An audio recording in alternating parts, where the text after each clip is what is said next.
கொடுக்குற கார்டு இருக்குது பாருங்கள், நம்ம ரூமில் போய் இப்போ போட்டால் தான் கார்டு போட்டால் தான் ஓப்பன் ஆகும் இல்லையா, அந்த கார்டு வச்சுட்டு பட்டன் ப்ரெஸ் பண்ணிங்கன்னா தான் நம்ம ரூமுக்கு போகும், அந்த ஃப்ளோருக்கு போகும். இப்போது நம்ம ஃபஸ்ட் அலாட் பண்ண ரூமுக்கு போயிட்டுருக்கோம். ஒரு ரூம் கொடுத்துருந்தாங்க. நான் அந்த ஹோட்டல்லையே ஒரு செப்டம்பர் மாதம் போல் வந்து தங்கியிருந்தேன் முன்னாடியே. சரி, வேறு ஒரு ரூம் புக் பண்ணேன், எப்படி இருக்குதுன்னு பார்க்கலான்னு. நல்லா தான் இருந்தது, பட் எனக்கு இந்த ரூமில் பெரிய ஒரு சாட்டிஸ்ஃபேக்ஷன் இல்லை.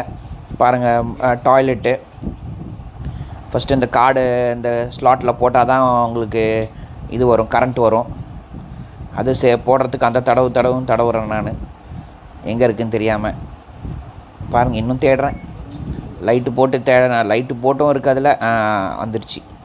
இப்போ போட்டால் கரெக்டாக, இப்போ நம்ம உள்ளே போயிடுச்சு, கரெக்டாக எல்லாம் ஆன் ஆகிடுச்சு. இப்போ பாருங்கள், பாத்ரூமு நல்லா தான் இருக்குது, பட் எங்களுக்கு பெரிய ஒரு